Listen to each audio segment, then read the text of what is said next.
जिंदगी का सबसे बड़ा गुरु मंत्र यही है, अपने राज किसी को न बताए। जरूरत से ज़्यादा इज्जत और समय देने पर लोग आपको गिरा हुआ समझने लगते हैं। जय श्री कृष्णा। आज हम सुनेंगे श्रीमद् भगवत कथा का 15वां अध्याय और साथ ही सुनेंगे श्रीमद् भगवत कथा का श्री कृष्ण जी द्वारा कही गई मोटिवेशनल उपदेश, जो हमें जिंदगी जीने का सही राह दिखाती है। और साथ ही सुनेंगे भगवान श्री कृष्ण की भक्त की कथा। आइए भक्तजनों, वीडियो की शुरुआत करते हैं। वीडियो पसंद आए तो कमेंट में जय श्री कृष्ण आप अवश्य ही लिखिए। कहा जाता है भागवत गीता सिर्फ हिंदू धर्म के लिए नहीं, बल्कि समस्त मानव जाति के कल्याण के लिए है। इसे धरती के हर एक इंसान को पढ़ना और समझना चाहिए, ताकि वो अपना जिंदगी सुखी और सफलता से जी सके। भगवत गीता में कुल 18 अध्याय है, जिसमें कुल 700 श्लोक है, जो सभी के लिए पढ़ना एवं सुनना थोड़ा मुश्किल है। इसीलिए आज हम आपके लिए श्री गीता जी से कुछ मोटिवेशनल उपदेश लेके आए हैं, जिसे आपको अवश्य ही सुनना चाहिए। साथ ही आज हम सुनेंगे श्रीमद् भगवत गीता का 15वां अध्याय। अगर वीडियो पसंद आए तो चैनल को सब्सक्राइब, वीडियो को लाइक और शेयर अवश्य ही करें। हर इंसान को कर्म में विश्वास करना चाहिए, क्योंकि ये जगत ही कर्म लोक है। कर्म आपके हाथ में है, परिणाम नहीं। इसलिए कर्म पर ध्यान लगाए, यानी कि सिर्फ काम पर ध्यान लगाए और मेहनत करे। भगवान श्री कृष्ण कहते हैं कि हर वक्त अपनी कामनाओं और इच्छा में डूबे रहना ही इंसान की सभी दुखों का कारण है। अगर वो इससे मुक्ति पाना चाहता है तो अपने कर्तव्य निभाए, तो उसका जीवन खुशहाल हो जाएगा। विश्वास रखे कि आपके साथ जो हुआ है वह अच्छा हुआ है, जो हो रहा है वह भी अच्छा ही होगा, और जो होने वाला है वह भी अच्छा होगा। जीवन का आनंद ना तो बीते हुए कल में है और ना ही भविष्य में। जीवन का आनंद तो आज के जीने में है, बल्कि अभी जीने में है कि अभी आप कैसे जी रहे हैं। यदि कोई इंसान जो चाहता है उसे विश्वास के साथ करता है, तो वह जो चाहे बन सकता है। मैं प्रत्येक जीव के हृदय में आसीन हूँ और मुझसे ही स्मृति, ज्ञान तथा विस्मृति होती है। मैं ही वेदों के द्वारा जानने योग्य हूँ। निसंदेह मैं वेदांत का संकलन करता तथा समस्त वेदों को जानने वाला हूँ। श्री कृष्ण कहते हैं कि सदैव मेरा चिंतन करो, मेरे भक्त बनो, मेरी पूजा करो और मुझे नमस्कार करो। इस प्रकार तुम निश्चिंत रूप से मेरे पास आ जाओगे। तुम मेरे परम मित्र बन जाओगे, यह मैं तुमको वचन देता हूँ। श्री कृष्ण कहते हैं कि मृत्यु के समय जीव द्वारा विकसित की गई चेतना उसे दूसरे के शरीर में ले जाती है। यदि जीव ने अपनी चेतना पशु जैसी बना रखी है, तो उसे पशु के शरीर प्राप्त होना निश्चित है। श्री कृष्ण जी कहते हैं कि सुस रन है। जिंदगी का फैसला अपनी परिस्थितियों को देख कर लो। दुनिया को देखकर जो फैसला लेता है वह दुखी ही रहता है। श्री कृष्ण जी कहते हैं कि कोई कुछ भी कहे, बस अपने आप को शांत रखे, क्योंकि सूरज की किरणें कितनी भी तेज क्यों न हो, समुद्र को सुखा नहीं सकता। मन अंधा होता है, इसके पास कोई ज्ञान नहीं है। मन कुछ नहीं जानता, ना सही और ना ही गलत, और ना ही सही मार्ग दर्शाता है। इसीलिए आप अंधे मन की बात मानकर जरूरी कामों को टालना बंद करें। आप हमेशा अपनी बुद्धि से काम लीजिए, मन से नहीं, क्योंकि मन अंधा होता है। मन हमेशा आपको जरूरी कामों को करने से रोक सकता है। श्री कृष्ण जी कहते हैं कि मन से सोचे कार्य को मुंह से बाहर मत निकालो। जिस प्रकार किसी गुप्त मंत्र की रक्षा करते हैं, उसी प्रकार अपने बड़े लक्ष्य को मन में रखकर उसकी रक्षा करो। गुप्त रहकर उस काम को करो और तभी बोलो जब काम पूरा हो जाए। क्योंकि अधिकतर लोग अपनी तकलीफ से दुखी नहीं हैं, जितना कि दूसरों की तरक्की देखकर दुखी है।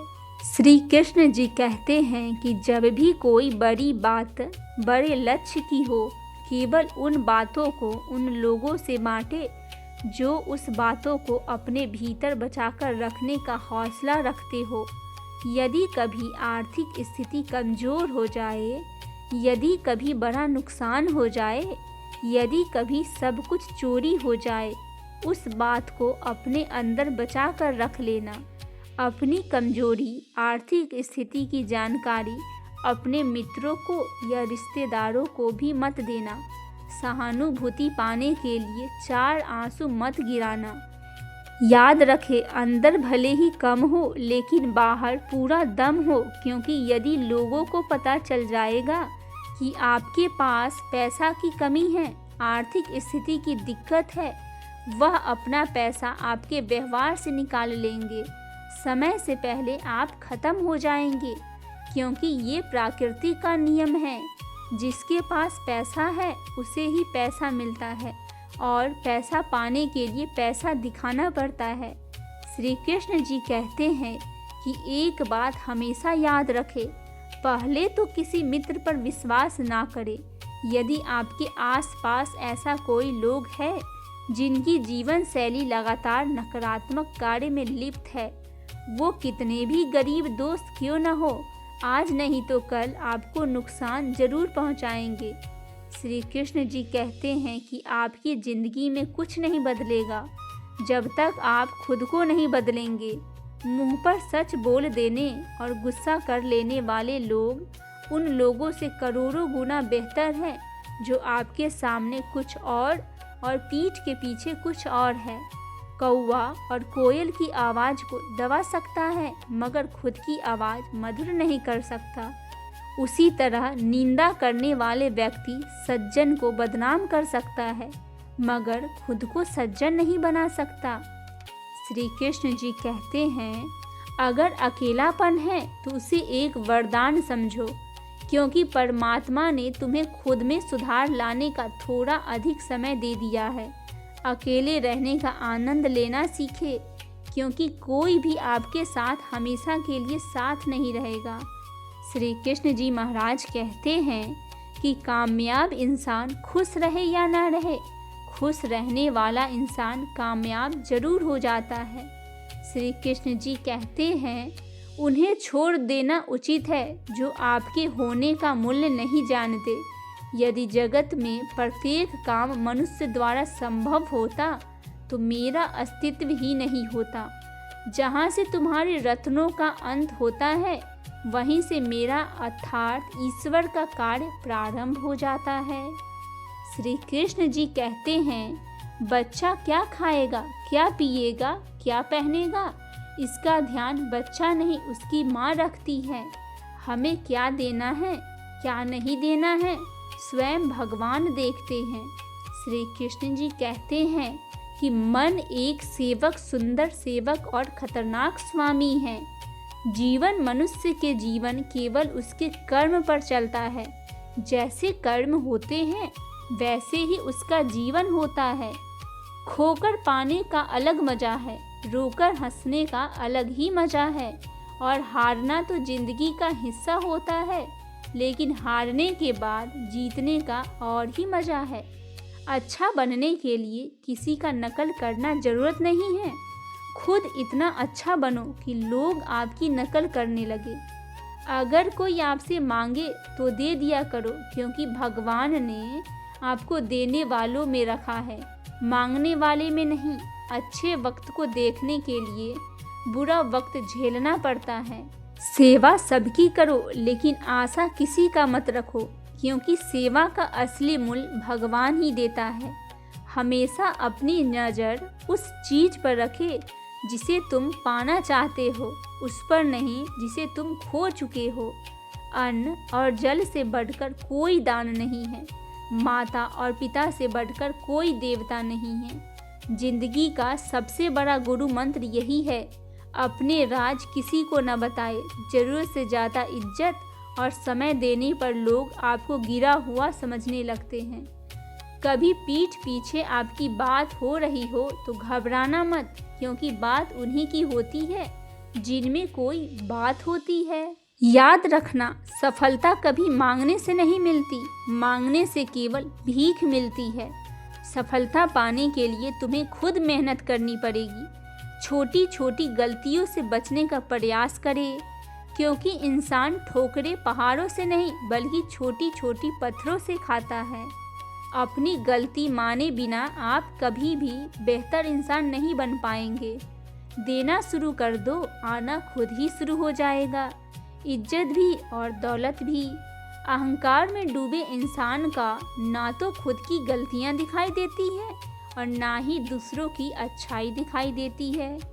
जीवन में जितना कठिन परिस्थितियां आएंगी उतना ही आप मजबूत बनते जाएंगे, और जितना आप मजबूत बनते जाओगे जिंदगी उतनी आसान हो जाएगी। यही जिंदगी का नियम है। याद रखना, अपमान का बदला लड़ाई करके नहीं, सामने वाले से अधिक सफल होकर लिया जा सकता है। अगर बुरा करने का ख्याल आए तो उसे कल पर टाले, और अच्छा करने का ख्याल आए तो उसे आज ही कर ले। हमारे साथ रहकर कोई छल करे तो उससे बड़ा कोई शत्रु नहीं हो सकता, और जो हमारे मुंह पर हमारी बुराई करे उससे बड़ा कोई मित्र नहीं हो सकता। यदि आप रहे साफ साफ बोलने वाला कड़वा जरूर होता है, मगर विश्वास घाती नहीं होता। त्याग दो अपने बुरे कल को, क्योंकि उसका प्रभाव आने वाले कल को दूषित कर देगा। जिंदगी जीने के दो तरीके हैं, एक तो जो आप पसंद करते हैं उसे हासिल करो, और दूसरा जो हासिल है उसे तुम पसंद करना सीख लो। चीज़ों की कीमत मिलने से पहले होती है, और इंसान की कीमत खो देने के बाद। मुफ्त में तो सिर्फ माँ बाप मिलते हैं, बाकी इस दुनिया में हर एक रिश्ता कुछ न कुछ चुकाने को कहता है। बेइज्जती का जवाब इतनी इज्जत से दीजिए कि सामने वाला भी शर्मिंदा हो जाए। आप जब तक अपनी कठिनाइयाँ और हर एक समस्याओं को दूसरे को मानते रहेंगे, तब तक कभी भी आप अपनी समस्या और कठिनाई को नहीं मिटा सकते। जितना ज़्यादा हो सके सुनो, और जितना हो सके उतना कम बोलो। इसलिए शायद भगवान ने हमें दो कान और एक ही मुंह दिया है। माफ़ बार बार कीजिए, लेकिन विश्वास सिर्फ एक बार कीजिए। जिंदगी में कभी भी किसी को इतना महत्व मत दे कि वह तुम्हारे चेहरे से मुस्कान ही छीन ले। अपने जीवन की समस्याएं किसी के साथ साझा मत कीजिए, क्योंकि 80% लोग, बाकी 20% लोग खुश होंगे, क्योंकि आपके जीवन में यह समस्याएं हैं। कामयाबी तो सिर्फ वही हासिल करता है जो वक्त और हालातों पर रोया नहीं करते। कुछ भी अस्थायी नहीं है। अपने आप को अधिक तनाव ना दे, क्योंकि स्थिति चाहे कितनी भी खराब हो यह बदल जाएगी। वक्त के साथ साथ बहुत कुछ बदल जाता है। अपने जीवन की समस्याएं किसी के साथ साझा मत कीजिए, क्योंकि 80% लोग उससे कोई फर्क नहीं पड़ता, बाकी 20% लोग खुश होंगे आपके जीवन की समस्याएं देखकर। कामयाबी तो सिर्फ वही हासिल करता है जो वक्त और हालातों पर रोया नहीं करते। कुछ भी अस्थायी नहीं है। अपने आप को अधिक तनाव ना दे, क्योंकि स्थिति चाहे कितनी भी खराब हो वह बदल जाएगी। वक्त के साथ साथ बहुत कुछ बदल जाता है। लोग भी, रिश्ते भी, एहसास भी, और कभी हम खुद भी बदल जाते हैं। जहाँ लगे कि हमारी वजह से दूसरों की तकलीफ हो रही है, वहाँ से हट जाना बेहतर है। गलतियों में वह ताकत होती है जो आपको पहले से बेहतर बना सकते हैं। छल, कपट और पाप उतना ही करना जितना आप भुगत सको, क्योंकि कुदरत किसी को नहीं छोड़ता। सबका हिसाब जमीन पर ही होता है। अगर आपका कोई दुश्मन नहीं है तो इसका मतलब आप उन जगहों पर खामोश थे जहां सत्य बोलना बहुत ज़रूरी था। भगवत गीता से हमें यह सीख मिलती है कि हमें अपने कर्तव्य को बिना फल की इच्छा से करना चाहिए। कर्म करना हमारा अधिकार है, परंतु उसके रिजल्ट पर हमारा कोई नियंत्रण नहीं है। जो व्यक्ति सच्चे मन से भागवत कथा सुनते या सुनाते हैं, उसे भोग और मोक्ष दोनों सुलभ हो जाते हैं। मन की शुद्धि और शांति के लिए इससे बड़ा कोई साधन नहीं है। कहते हैं इसके श्रवण से कलयुग के समस्त पाप नष्ट हो जाते हैं। श्रीमद् भागवत कथा हिंदू धर्म के 18 पुराणों में से एक है। इसमें भगवान श्री कृष्ण की अनेक लीलाओं का वर्णन किया गया है, जिसे सुनने से मोक्ष की प्राप्ति होती है। आइए सुनते हैं श्रीमद् भागवत कथा सुनने के फायदे। श्रीमद् भागवत कथा के श्रवण से सभी का कल्याण होता है, पापों का नाश होता है। भगवत कथा अमृत रूपी है। ये कथा सुनने से पाप कटते हैं, पितरों की और मन की शांति होती है। श्रीमद् भागवत कथा सुनने से पुण्य मिलता है। इस कथा को सुनने से आप अपने साथ साथ किसी और का भी भला कर सकते हैं। श्रीमद् भागवत कथा का पाठ सुबह के समय ही करना चाहिए। स्नान के बाद ही भागवत गीता का पाठ करना चाहिए। भगवत गीता करते समय बार बार उठना नहीं चाहिए। भगवत गीता को किसी स्वच्छ स्थान पर ही रखना चाहिए। भगवत गीता का पाठ आसन पर बैठकर करना चाहिए। भगवत गीता का पाठ शुरू करने से पहले श्री कृष्ण का ध्यान जरूर करें। भगवत गीता का पाठ पूरा होने के बाद एक पुष्प या माला भगवान कृष्ण को अर्पित करनी चाहिए। संपूर्ण कथा के बाद घर में छोटा सा हवन अवश्य ही करें।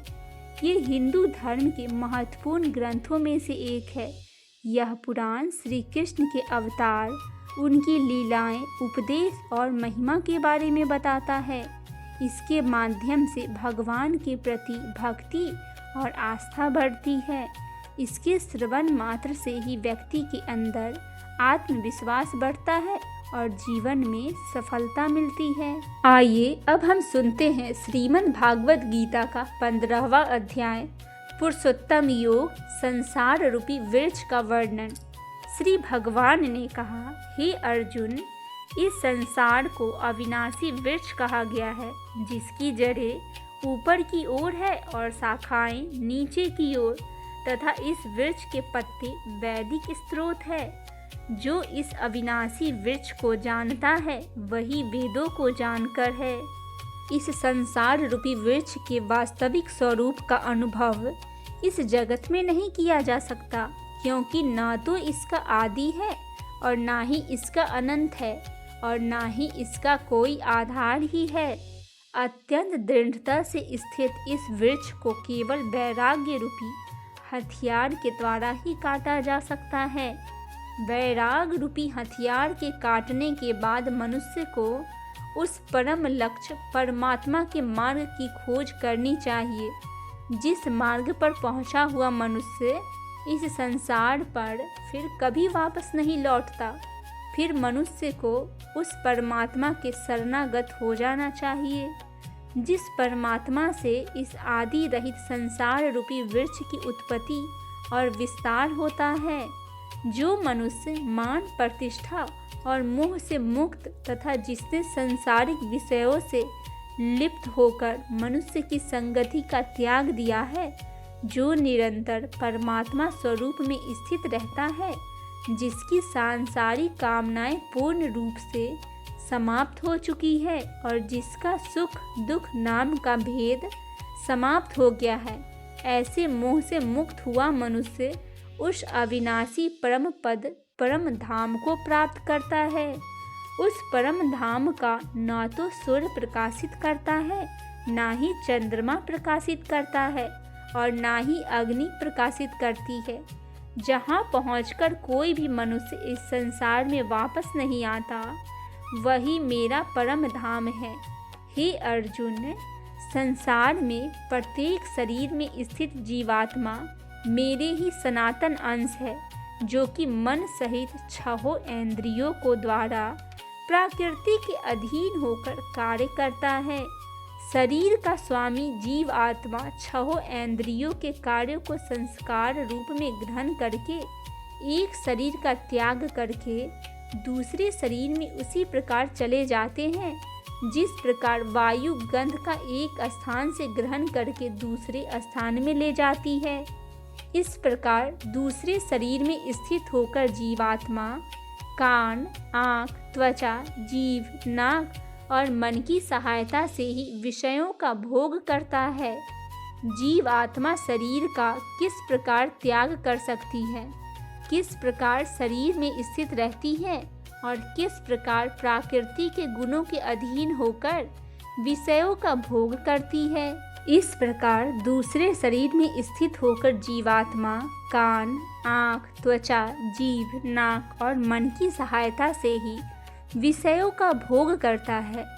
जीवात्मा शरीर का किस प्रकार त्याग कर सकती है, किस प्रकार शरीर में स्थित रहती है और किस प्रकार प्रकृति के गुणों के अधीन होकर विषयों का भोग करती है। मूर्ख मनुष्य कभी भी इस प्रक्रिया को नहीं देख पाते। केवल वही मनुष्य देख पाते हैं जिनकी आंखें ज्ञान के प्रकाश से प्रकाशित हो गई हो। योग के अभ्यास से प्रयत्नशील मनुष्य ही अपने हृदय में स्थित इस आत्मा को देख सकते हैं, किंतु जो मनुष्य योग के अभ्यास में नहीं लगे हैं, ऐसे अज्ञानी प्रयत्न करते रहने पर भी इस आत्मा को नहीं देख पाते हैं। हे अर्जुन, जो प्रकाश सूर्य में स्थित है, जिससे समस्त संसार प्रकाशित होता है, जो प्रकाश चंद्रमा में स्थित है और जो प्रकाश अग्नि में स्थित है, उस प्रकाश को तो मुझसे ही उत्पन्न समझ। मैं ही प्रत्येक लोक में प्रवेश करके अपनी शक्ति से सभी प्राणियों को धारण करता हूँ और मन में ही चंद्रमा के रूप से वनस्पतियों में जीवन भर रस बनकर समस्त प्राणियों का पोषण करता हूँ। मैं ही पाचन अग्नि के रूप में समस्त जीवों के शरीर में स्थित रहता हूँ। मैं ही प्राण वायु अपना वायु को संतुलित रखते हुए 4 प्रकार के चबाने वाले, पीने वाले, चाटने वाले और चूसने वाले अणुओं को पचाता हूँ। मैं ही पाचन अग्नि के रूप में समस्त जीवों के शरीर में स्थित रहता हूँ। मैं ही प्राण वायु अपान वायु संतुलित रखते हुए 4 प्रकार के अणुओं को पचाता हूँ। मैं ही समस्त जीवों के हृदय में आत्मा रूप में स्थित हूँ। मेरे द्वारा ही जीव के वास्तविक स्वरूप की स्मृति विस्मृति ज्ञान होता है। मैं ही समस्त वेदों के द्वारा जानने योग्य हूँ। मुझसे ही समस्त वेद उत्पन्न होते हैं और मैं ही समस्त वेदों को जानने वाला हूँ। हे अर्जुन, संसार में 2 ही प्रकार के जीव होते हैं, एक नाशवान क्षर और दूसरे अविनाशी अक्षर। इनमें समस्त जीवों के शरीर तो नाशवान होते हैं। समस्त जीवों का आत्मा अविनाशी कहा जाता है, परंतु इन दोनों के अतिरिक्त एक श्रेष्ठ पुरुष है जिसे परमात्मा कहा जाता है। वह अविनाशी भगवान तीनों लोकों में प्रवेश करके सभी प्राणियों का भरण पोषण करता है। क्योंकि मैं ही क्षर और अक्षर दोनों में स्थित सर्वोत्तम हूँ, इसीलिए संसार में तथा वेदों में पुरुषोत्तम रूप में विख्यात हूँ।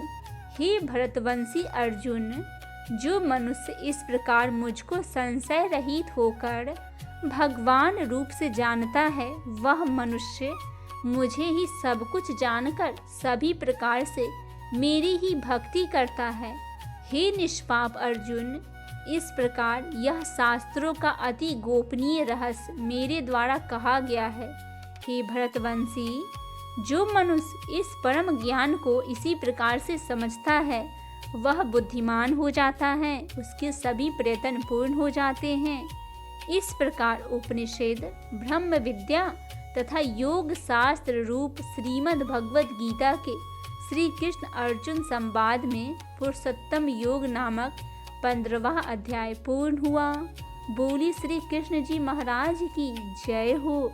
आइए भक्तजनों, अब हम सुनते हैं श्री कृष्ण जी की भक्त की कथा। बहुत प्राचीन समय की बात है। एक समय बहुत गरीब कृष्ण भक्त का बेटा अरुण गुरुकुल में पढ़ने जाता था। जितना गरीब परिवार था उतना ही कृष्ण भक्त परिवार था। कहते हैं कि निर्धनता ही धर्म की कसौटी है। उन लोगों की भगवान कृष्ण में अटूट आस्था थी।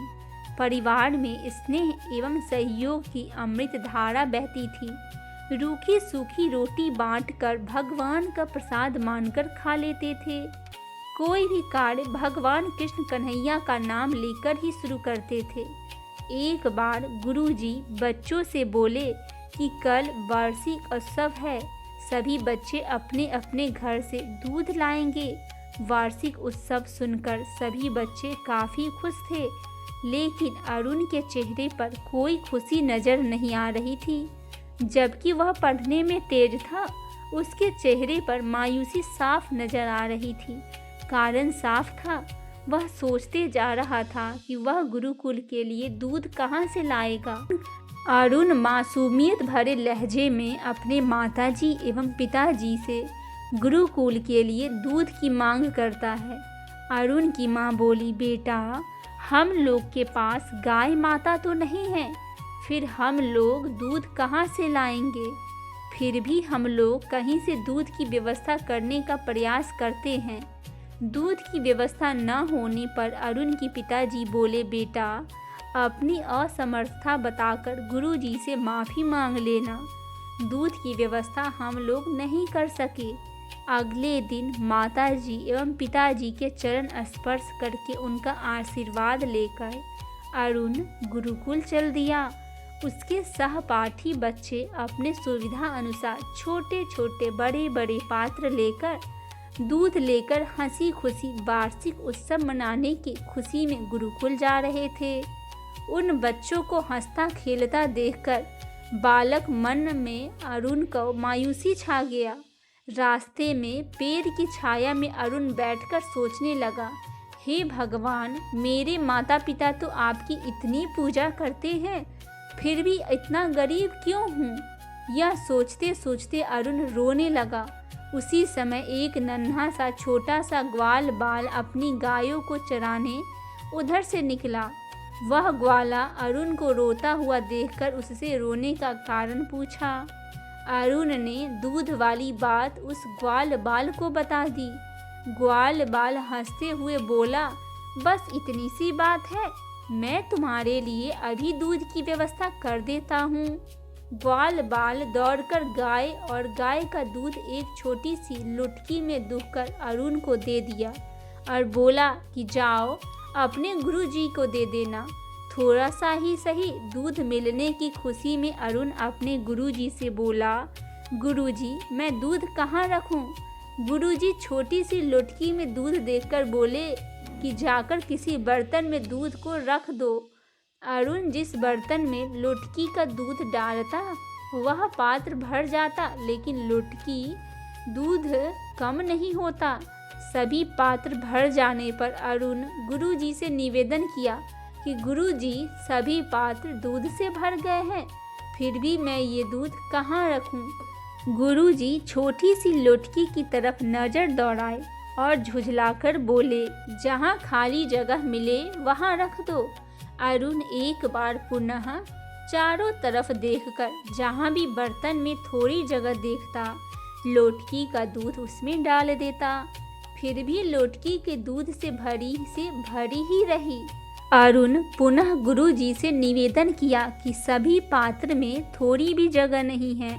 अरुण को गुरुजी के साथ लेकर गए और देखा कि पूरा का पूरा सभी पात्र सचमुच दूध से भर पड़ा है।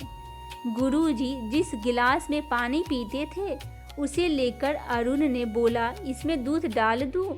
अरुण उस दूध डाल दिया। गिलास भी दूध से भर गया। फिर भी लुटकी दूध से भरी की भरी ही रह गई। यह देख गुरुजी आश्चर्यचकित रह गए। गुरुजी के पूछने पर अरुण ने दूध कहाँ से लिया था, कौन दिया, पूरा वृतांत कह सुनाया। गुरुजी अरुण को लेकर उस जगह गए जहाँ वह ग्वाल बाल अरुण को दूध दिया था, लेकिन वहाँ न तो गाय थी न ही ग्वाल बाल। गुरुजी बोले, धन्य हैं तुम्हारे कृष्ण भक्त माता पिता और धन्य हो तुम। भगवान कहते हैं, हम भक्तन के हैं और भक्त हमारे हैं। बोली श्री कृष्ण जी महाराज की जय हो। हे श्री कृष्ण जी महाराज, आप अपने सभी भक्तजनों पर इसी प्रकार कृपा दृष्टि और दया दृष्टि सदैव बरसाए रखिए। जय श्री कृष्ण। आशा करती हूँ मेरी ये प्रस्तुति आपको पसंद आई होगी। पसंद आए तो चैनल को सब्सक्राइब, वीडियो को लाइक और शेयर अवश्य ही करें। और अगर अभी तक आपने श्रीमद् भागवत कथा का पिछला अध्याय नहीं सुना है तो हमारे इस चैनल पे जाके श्रीमद् भागवत कथा का सभी अध्याय आप अवश्य ही सुने और कमेंट में जय श्री कृष्ण आप अवश्य ही लिखें।